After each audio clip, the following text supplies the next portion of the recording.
तो हम लोग के आज के लेक्चर में हम लोग पहले क्या करेंगे, रोटेट। जैसे हम लोग का लास्ट लेक्चर हुआ था इंडक्शन मोटर के related, what are the construction of induction motor, squirrel cage and slip ring induction motor, फिर उसके फंक्शन क्या क्या होते हैं डिफरेंट पार्ट्स के, और फिर उसके बाद स्लिप रिंग और स्क्विरल केज का क्या कंपैरिजन है, उसमें इंपॉर्टेंस क्या है, इंडस्ट्री में क्यों सबसे ज़्यादा यूज़ होता है, वो सारी चीज़ें हमने हम्म डिस्कस किए थे। अब अभी जो आज के लेक्चर में देखेंगे कि रोटेटिंग मैग्नेटिक फील्ड जो प्रोड्यूस होती है वो कैसे होती है, और उसे रोटेटिंग मैग्नेटिक फील्ड ही क्यों बोला जाता है, ठीक है, और उसके रिलेटेड जो टर्म्स होते हैं सिंक्रोनस स्पीड, स्लिप वगैरह क्या होते हैं। तो उसके लिए फर्स्ट हम लोग अभी यहाँ पे एक वीडियो बताऊंगा, ये देखो यहाँ पे।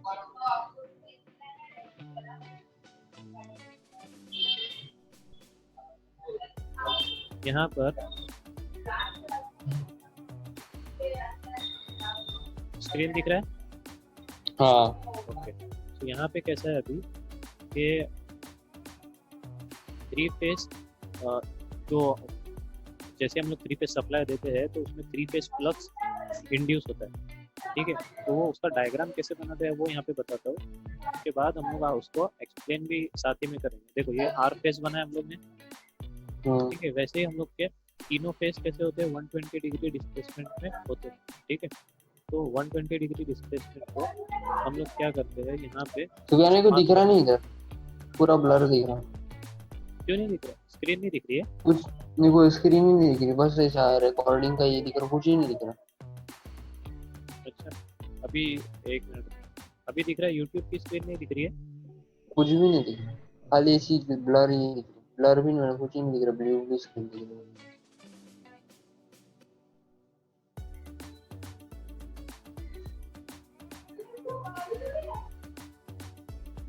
अभी दिख रहा है? हाँ अभी दिख रहा हमारा, दिख रहा है? पहले नहीं दिख रहा, मेरे कुछ भी नहीं दिख रहा। हाँ हाँ, ठीक है। तो अभी देखो, ये देखो यहाँ पे रोटेटिंग मैग्नेटिक फील्ड को बनाएंगे कैसे हम लोग थ्री फेस में, वो देखो। पहला हम लोग ने ये बनाया,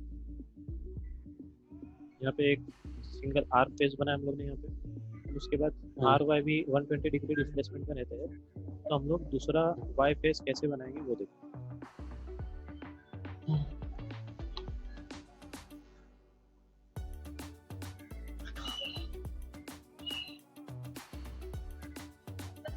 आफ्टर 120 डिग्री, ये जो बीच में जो गैप दिख रहा है यहाँ पे, ये टोटल कितना होता है, हाफ साइकिल कितने का होता है, 180 डिग्री का बराबर। और जो दो हम लोग ने यहाँ मार्किंग की है वो कितने कितने पे है, 60 डिग्री, 120 डिग्री और फिर 180 डिग्री। तो 60 डिग्री पे हम लोग ने मार्किंग की है। और जो वाई फेस होता है वो 120 डिग्री के बाद स्टार्ट होता है, और वाई के 120 डिग्री के बाद बी फेस स्टार्ट होता है, बराबर। तो डायग्राम वैसे बनाएंगे। तो इसके एरो दिख रहे हैं, जीरो एरो दिख रहा है कि नहीं, यहाँ पे जो मैंने एरो किया अभी यहाँ पे दिख रहा है,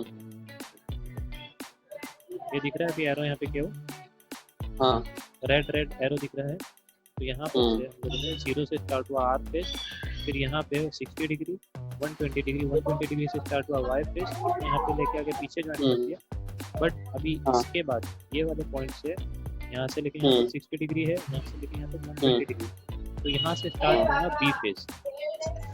ये पीछे वाला पहले बना दिया इसने, बट हम लोग क्या करेंगे, यहाँ से स्टार्ट करेंगे, ठीक है। यहाँ से स्टार्ट हुआ, यहाँ पे पीछे इसको एक्सटेंड कर देंगे। ये बनाने का मेथड है, कैसे बनाना है तो वो बता रहा था। अब ये थ्री फेस हम लोग का वेवफॉर्म जो फंक्शन में भी बनाना पड़ता है इसके, ठीक है। अब ये बनने के बाद इसको हम लोग मार्किंग करेंगे, 0 degree, 60 degree, 120 degree, 180 degree and so on. और यहाँ पे जो हम लोग का फेजर है वो with respect to some omega t angle. फिर उसके बाद ये हम लोग का फेज 1, फेज 2, फेज 3 मतलब आर वाई बी ऐसा फेज बताएंगे। ये मैक्सिमम है इसलिए फाइव लिखा है। जो फर्स्ट होता है आर फेज, उसकी वैल्यू कितनी होती है, v equal to V M sine omega t, ये पढ़े थे हम लोग। तो हम लोग अगर फाइव मतलब फेज एंगल की बात कर रहे हैं फ्लक्स की, तो phi m sine omega t, ठीक है। वैसा ही दूसरा फेज जो होता है वो sign omega T minus 120 degree पे होता है। तीसरा वाला जो होता है वो माइनस 240 डिग्री पे होगा, ठीक है। वैसे ही ये चीज बनने के बाद अब इसका हम लोग क्या करते हैं, यहाँ पे देखिए पीडीएफ, ये देखो यहाँ पे अभी ये दिख रहा है R phase, Y phase, A B C, red yellow blue. कैसे बना है ये चीज़ समझ में आ गया? अब ये टाइम डोमेन के साथ में हमने बनाया। अब ये 0 डिग्री, 90 डिग्री, 180 डिग्री, ये ऐसा है। हम लोग ने मार्किंग किस पे किए थे? 0, 60, 120, 180 ऐसे करके बनाया। देखो आर और वाई के बीच में कितना डिग्री डिस्प्लेसमेंट है? 120। वाई और बी, मतलब बी और सी के बीच में कितना डिग्री है? 120 डिग्री। मतलब क्या हुआ, ये वाला जो डायग्राम है यहाँ पे आर वाई बी, मतलब 1 2 3 तीनों के बीच का डिस्प्लेसमेंट है एक दूसरे का 120 डिग्री। अब हम लोग क्या करेंगे यहाँ पर, जैसे ही समझो ये इसको बोलते हैं वेव फॉर्म, ठीक है? इसको wave form of 3 phase flux distribution ऐसा भी बोल सकते हैं। और उसी का हम लोग अगर रिप्रेजेंट करना है उसी को, तो किसके फॉर्म में उनको रिप्रेजेंट अगर करना है,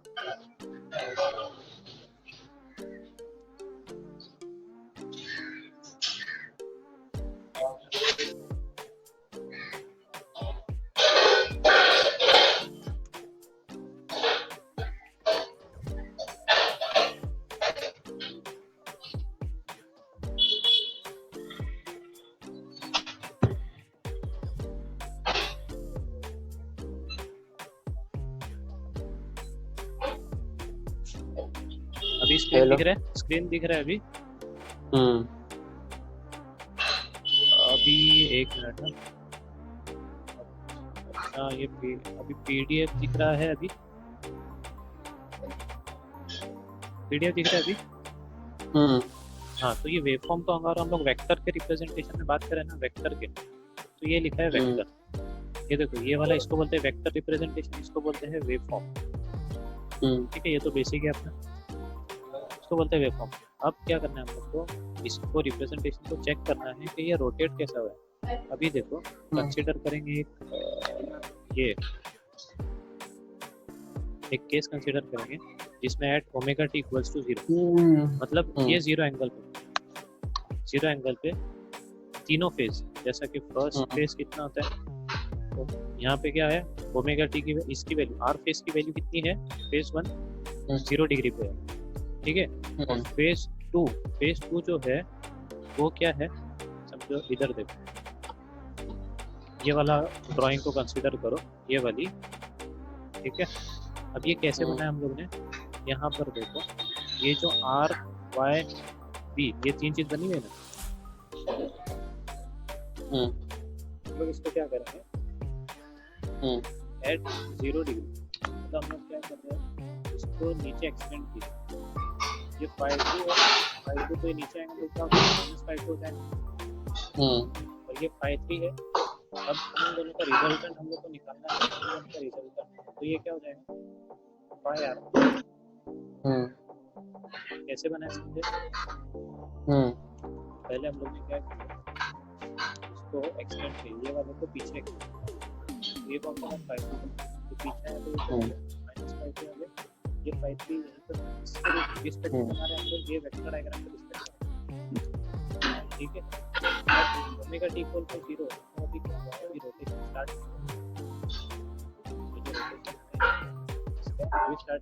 आवाज कम आ रही है। रोटेशन जो है स्टार्ट नहीं हुआ है, कौन से वाले पॉइंट पे है? ये वाले पॉइंट पे है रोटेशन, ठीक है? 0 डिग्री पे, 0 डिग्री पे इन दोनों के बीच का भी एंगल कितना होता है वो देखते हैं। फाई 1 और फाई 2 के बीच में कितना एंगल है हम लोग देखेंगे। अगर तो यहाँ पर देखो, इसको मिड पॉइंट पे है, ये 120 का हाफ कितना हो जाएगा? 60, तो ये कितना होगा? 60 डिग्री हो गया। यहाँ पर देखो वही चीज लिखी हुई है, ठीक है? तो अभी कैसा है कि अभी हम लोग ने ये चीज देखे कि यहाँ पर फाई 1 जो है 0 डिग्री पे है, मतलब हम लोग ने फाई 1 को कुछ भी अभी तक स्टार्ट नहीं किया। फाई 2 जो है phi m sine omega t होता है, बट अभी कितने डिग्री पे है वो? 240 डिग्री। किसके विद रिस्पेक्ट में बात हो रही है? फाई 1 के। ये देखो इधर फाई 1 है, ये फाई 2 है, ये फाई 3। फाई 1 क्या है? अभी हम लोग ने फाई 1 को मूव नहीं किया, फाई 1 क्या है? 0। फाई 2 कहाँ पे? यहाँ पे। और हमेशा एंगल जब मेजर होता है तो एंटी क्लॉकवाइज मेजर होता है, एंटी क्लॉकवाइज। तो फाई 2 जो है वो फाई 1 के विद रिस्पेक्ट में कितना डिग्री पे है? 120 डिग्री नहीं, 240। एंटी क्लॉकवाइज चेक करो, आर से लेके वाई तक जाएंगे तो कितना डिग्री बन रहा है? हाँ आर से लेके वाई तक 240 डिग्री। 240 एंटी क्लॉकवाइज अगर गए तो ये जो है मतलब ये जो -5m है, phi 2 जो आ रहा है यहाँ पे, इसको अप्रूव करो, ये वाले इसमें देख लेंगे। ये स्क्रीन दिख रही है अभी यूट्यूब वाली, इसमें देखो यहाँ पे phi1 phi2 phi3 बना हुआ है। अब हम लोग अगर उसको ये बनाते हैं, ये देखो यहाँ पे phi1 जो है,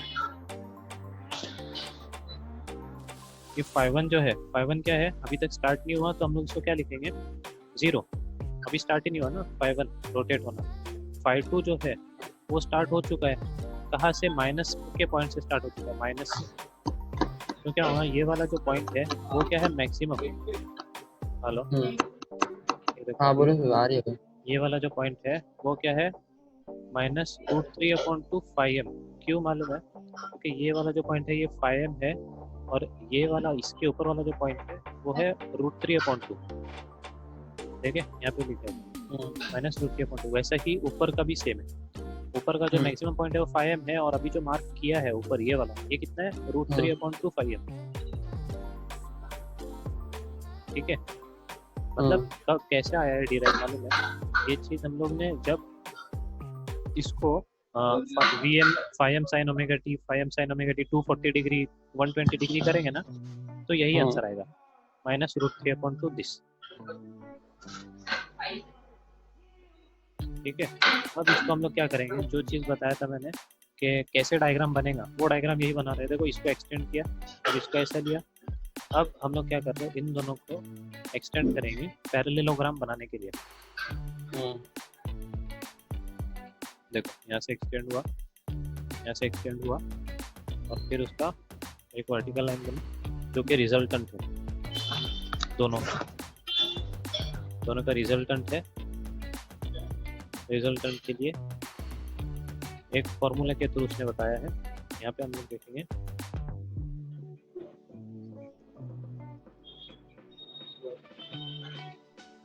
इसके थ्रू हम लोग ने कैसा निकाला थे, ये देखो -0.866 मतलब -√3/2, 0.866 मतलब +√3/2। ठीक है, अब इसका फॉर्मूला है पैरेललोग्राम के प्रिंसिपल से, अगर किसी चीज़ का रिजल्टेंट निकालना होता है ना, तो उसके एक साइड का स्क्वायर प्लस दूसरे साइड का स्क्वायर प्लस ट्वाइस इंटू दोनों साइड का मल्टीप्लिकेशन इंटू कॉस, बीच में दोनों का एंगल कितना है वो।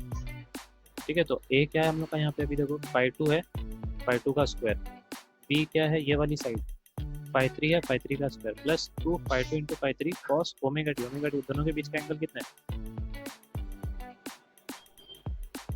दोनों के बीच का एंगल 60 डिग्री है। 60 डिग्री। तो इसके लिए हम लोग को क्या, ये सारी चीज़ को सॉल्व करके हम लोग को क्या मिलता है, resultant phi r is equal to 1.5 phi m। Sir screenshot ले लो। हाँ वो मैं देता हूँ बाद में, आराम से लो। दूसरा कैसा है, मतलब कि उसका बोलने का मीनिंग कैसा है कि ये वाला जो है 0 से लेके 60 डिग्री तक, यहाँ पर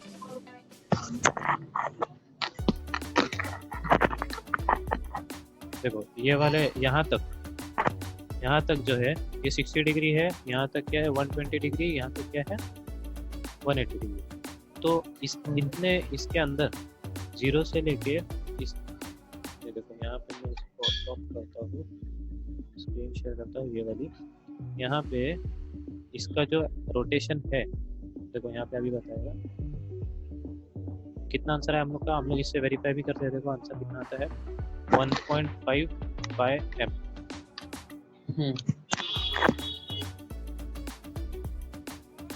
देखो यहाँ पे कितना आंसर आ रहा है 1.5 बाय m, सारे आंसर। मतलब कैसा है हम लोग का बोलने का मीनिंग क्या है कि जो अलग अलग डिस्प्लेसमेंट में, मतलब अगर हम लोग 0 से लेके 0 डिग्री पे बात करें तो 0 डिग्री पे अभी जो मैंने डायग्राम बनाया था वो चले गया। ये देखो 0 डिग्री पे ये वाली लाइन है, 60 डिग्री पे ये है, 120 डिग्री पे ये है, 180 डिग्री पे ये है। मतलब 0 डिग्री पे हम लोग जब बात करें तो कितना वेक्टर आता है, स्ट्रेट लाइन आती है। ठीक है, 60 डिग्री पे अगर बात करें जो कि यहाँ पे 60 डिग्री, 60 डिग्री पे ये सिमिलरली हम लोग ने यहाँ पे जैसे बताया अभी कि अगर यहाँ पे similarly for all condition omega t equal to 60 degree 120 degree 80 degree and so on, resultant कितना आता है 1.5 बाय एम। मतलब ये जो वेक्टर है, वेक्टर रिप्रेजेंटेशन, ये सारे ये ऐसा चेंज हुआ, फिर ऐसा हुआ, फिर ऐसा हुआ, फिर ऐसा हुआ, मतलब क्या हो रहा है वो रोटेट हो रहा है। अगर तुम देखेंगे ऐसा गया, फिर ऐसा आया, फिर ऐसा आया, फिर स्ट्रेट हो गया, फिर वापस से ऐसे, मतलब ये क्या हो रहा है टोटल रोटेट हो रहा है। ये 0 से लेके 60 डिग्री, वो 60 डिग्री पे कितना उसका डायरेक्शन था ऐसा, फिर 120 डिग्री पे कितना हो गया ये वाला ऐसा, फिर वापस से स्ट्रेट हो गया, फिर कैसा हो जाएगा ऐसा, फिर कैसा हो जाएगा ऐसा, फिर स्ट्रेट हो जाएगा। मतलब क्या हो रहा है ये टोटल एक सर्कल कंप्लीट कर रहा है पूरा, ठीक है। मतलब ये रोटेशन हुआ है। तो जैसे ही अलग अलग डिग्री पे उसका जो रोटेशन हो रहा है वेक्टर का, इस वजह से उसको क्या बोलते हैं रोटेटिंग मैग्नेटिक फील्ड। मुझे रिजल्टेंट का मतलब क्या है, मैग्नेटिक फील्ड जो है उसकी चेंज हो रही है, रिजल्टेंट मैग्नेटिक फील्ड, इसलिए हम लोग इसको क्या बोलते हैं रोटेटिंग मैग्नेटिक फील्ड। और किस स्पीड से वो रोटेट होगा अगर वो फाइंड करना है तो उसका मीनिंग कौन बताता है हम लोग को,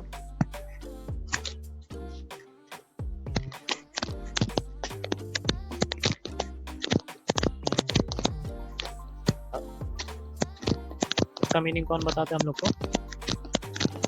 हेलो हाँ बोल हाँ, synchronous speed ns is equals to 120 f/p।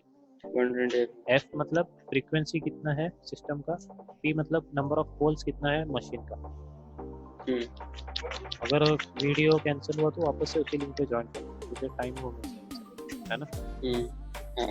हाँ तो समझ गया ये सिंक्रोनस स्पीड क्या होती है, जो सिंक्रोनस स्पीड जो स्पीड से ये वेक्टर मैग्नेटिक फील्ड जो रोटेट होते रहती है इलेक्ट्रिक फील्ड, तो उसको हम लोग क्या बोलते हैं, थ्री फेज इंडक्शन मोटर की उसको क्या बोलते हैं रोटेटिंग मैग्नेटिक फील्ड। और उसकी अगर स्पीड कितनी स्पीड से रोटेट हो रहा है वो फाइंड करना है, तो उसका मीनिंग है ns is equals to synchronous speed is equals to 120 f/p।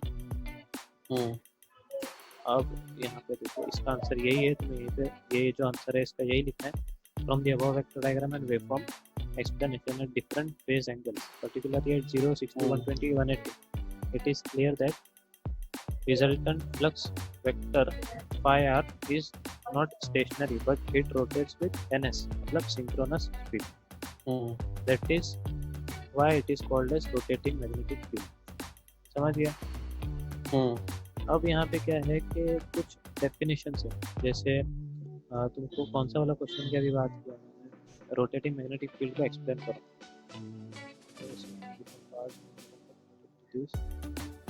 हाँ ठीक है, तो ये चीज़ है। अब इसमें क्या है ये देखो, सिंक्रोनस स्पीड क्या होती है वो भी हम लोग ने देखे अभी, और उसका एक फॉर्मूला वो देखो, slip relative speed, slip speed, ये भी है। उसके लिए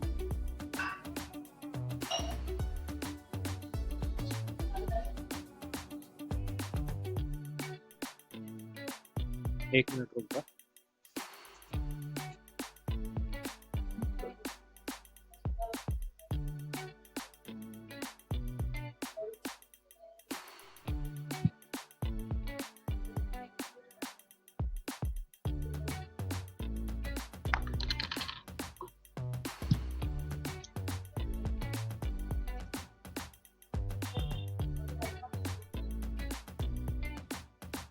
हाँ ये दिख रही है, स्क्रीन दिख रही है अभी। तो ये देखो यहाँ पे ये जो है वर्किंग प्रिंसिपल यही लिखे थे तुमने, रोटेटिंग मैग्नेटिक फील्ड यही देखे अभी हम लोग ने कैसा होता है। अब इसमें क्या है synchronous speed, the speed of the rotating magnetic field in the stator winding of the three phase induction motor is called as synchronous speed.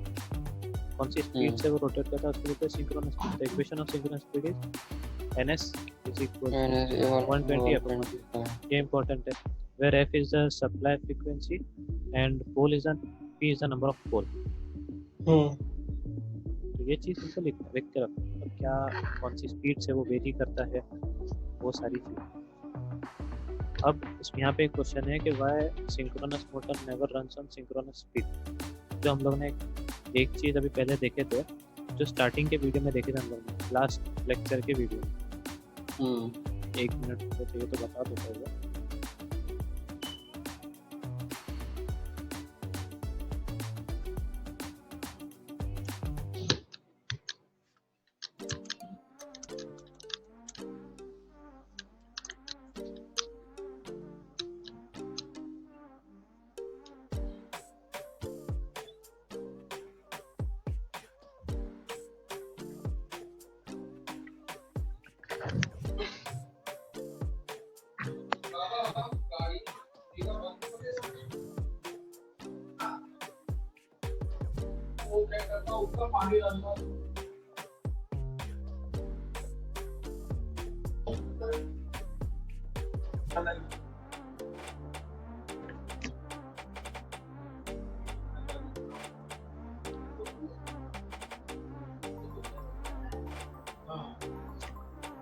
ये देखो इधर यहाँ पे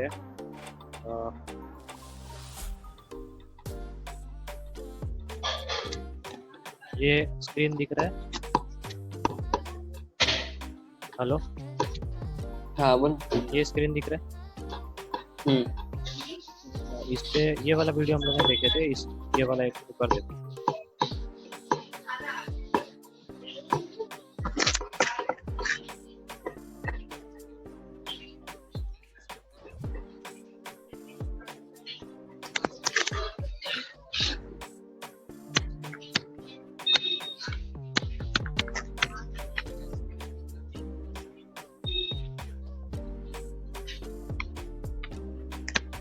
जैसे हम लोग ने कल बात किए थे, हेलो हाँ बोल। जैसे हम लोग ने कल बात किए थे कि अगर ये जो रोटर की स्पीड होती है वो क्या होती है, n होती है, बराबर। n मतलब रोटर की स्पीड एंड ns मतलब क्या होती है, सिंक्रोनस स्पीड। अगर जो रिवॉल्विंग मैग्नेटिक फ्लक्स की स्पीड है और अगर रोटर की स्पीड भी वही हो गई तो वो जो रोटेटिंग मैग्नेटिक फील्ड है उसको कट नहीं कर पाएंगे, और अगर कट नहीं कर पाएगा तो उसमें ईएमएफ इंड्यूस नहीं हो पाएगा as per the Faraday's law of electromagnetic induction. इसका मीनिंग क्या है कि कट करना चाहिए मैग्नेटिक फील्ड्स को to get the EMF induced in it, ठीक है। तो इस वजह से ये जो इक्वल है ये कभी पॉसिबल ही नहीं, ठीक है। तो इसी के बाद ही फिनोमिना डेवलप हुआ है कि जो रोटर की स्पीड है वो हमेशा क्या होती है,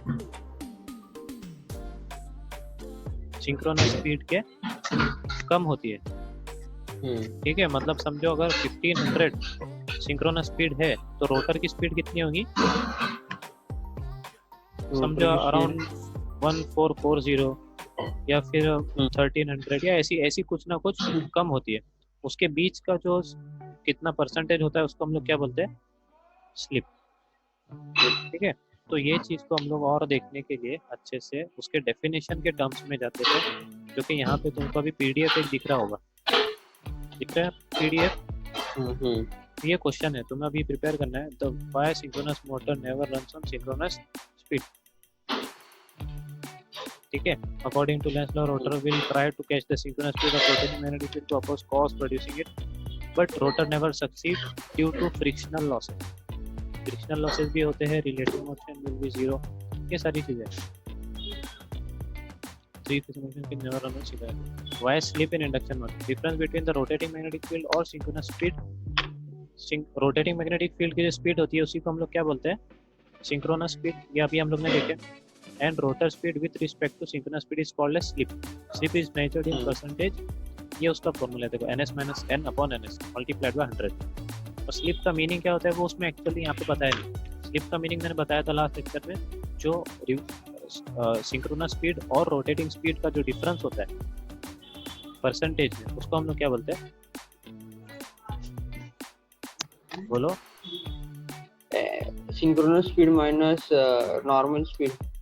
सिंक्रोनस स्पीड और रोटर स्पीड का जो डिफरेंस होता है, कितना गैप होता है दोनों में, उसको क्या बोलते हैं हम लोग, उसको क्या बोलते हैं, याद नहीं आ रहा। स्लिप। स्लिप अभी बात किसकी कर रहे हैं, हाँ स्लिप। ध्यान इधर दो पूरा, तभी जाके समझेंगे चीज, तब जाके याद कर पाएंगे। ये टर्म जो है इम्पोर्टेंट है, relation between synchronous speed and rotor speed. ये देखो n is equal to ns 1 minus s, ये सारी चीजें हैं। उसके बाद यहाँ पे आती है फ्रीक्वेंसी ऑफ रोटर करंट। यहाँ पे व्हेन रोटरी, अभी देखो यहाँ पे ये एक डेरिवेशन है जो इम्पोर्टेंट समझना चाहिए, प्रॉपरली ध्यान दो। अब क्या होता है, frequency of rotor current when rotor is stationary, frequency of rotor current is same as supply frequency. समझ गए? मतलब जब रोटर स्टेशनरी है उसको जो सप्लाई फ्रीक्वेंसी आ रही है वो 50 हर्ट्ज ही है, उसमें कोई चेंज नहीं। बट जैसे ही रोटर स्टार्ट हो जाता है, frequency depend on relative speed और स्लिप स्पीड। जैसे ही रोटर स्टार्ट हो जाता है तो क्या होता है उसके अंदर, यहाँ पे तुमको फॉर्मूला भी दिखेगा, ns = 120 f/, ये क्या है, सिंक्रोनस स्पीड है, बराबर। अब f डैश हम लोग कंसीडर करते हैं कौन सी फ्रीक्वेंसी है, ये फ्रीक्वेंसी हम लोग कौन सी है, सप्लाई फ्रीक्वेंसी 50 हर्ट्ज, ठीक है। ये फ्रीक्वेंसी कौन सी है, f dash, rotor frequency of rotor current, ठीक है। f डैश का मीनिंग क्या हो गया, फ्रीक्वेंसी ऑफ रोटर करंट। अब यहाँ पे ns का फॉर्मूला क्या होता है, रिलेटिव स्पीड। अब रिलेटिव स्पीड यहाँ पे हम देंगे,